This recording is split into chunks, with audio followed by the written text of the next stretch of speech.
For my family, vaccinations are one of the easiest things you can do for preventative health. But the reality is, it is a protection. It's making your body recognize this foreign invader that you've never seen before and getting your immune system ready to attack it.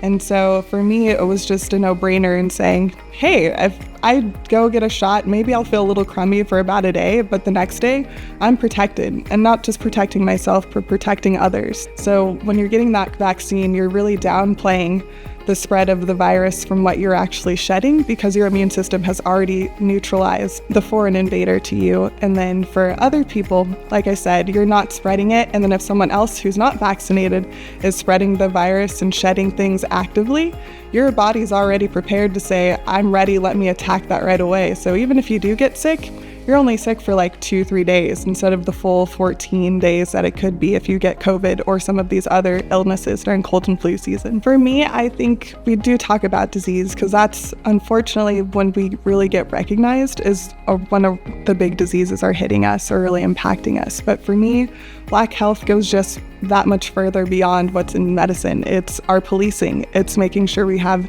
access to housing, access to wealth, making sure that our communities are safe and that we're uplifting each other. It goes back to my whole reason of wanting to be a Black physician. When you have Black people in positions of power, Black people who are medical professionals making those decisions, you already close the gap on a lot of those disparities just because you have someone who's aware of those adverse outcomes that other people may downplay. I've always known from the jump that I wanted to be a doctor, and I think that's kind of rooted to my cousin. He had sickle cell disease, and that was kind of like, I guess, the light for me to see that this was like a field that I wanted to go into. I mean, sickle cell is something that affects predominantly African American populations, and there's a lot of health disparities in there that I witnessed with my cousin and like his journey through having the disease. And the main issue with this is just the distrust between like the African American population and medicine. There's been so much hidden. There's so much that has not been explicitly told, and I think that's where a lot of the distrust comes from. And I think that was really evident during COVID and the pandemic.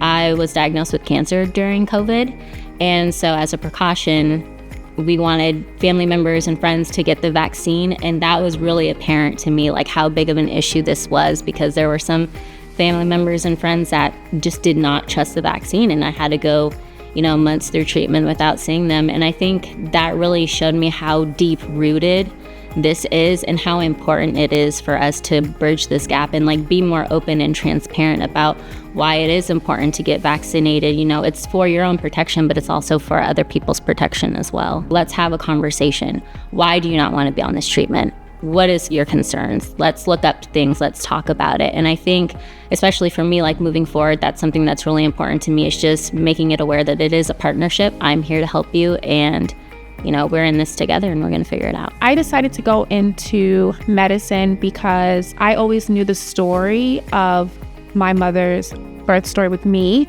She almost passed away when she was giving birth to me, and it's so important for me to be able to advocate for Black women and to get behind and to figure out what is going on so that we can solve this maternal mortality issue in the Black community. There's been a lot of studies showing that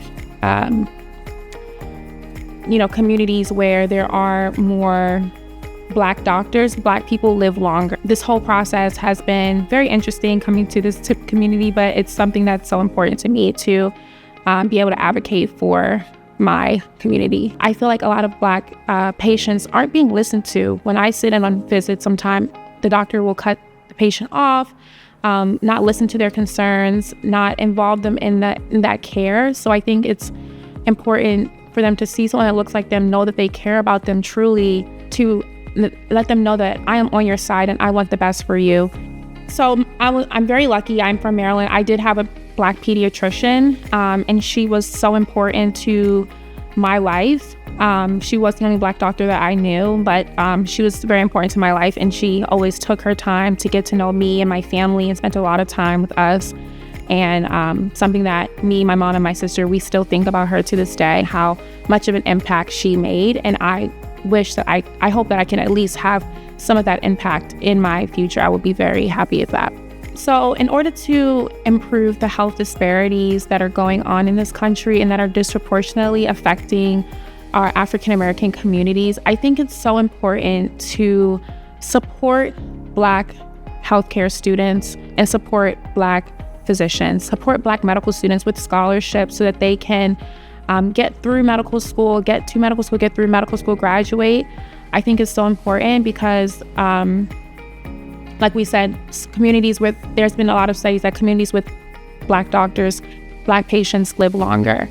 I think as well is supporting their research. Just this year, big research came out that relaxers have been linked to fibroids, and that's research that is being done by Black researchers and scientists and doctors. So supporting Black researchers, scientists is so important so that we can do research on these things.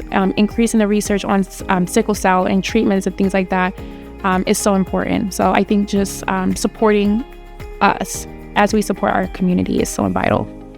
I just want to add to all those that are Black or just underrepresented in medicine, and you want to go into science, you want to go into healthcare, you want to go into medicine, you can do it.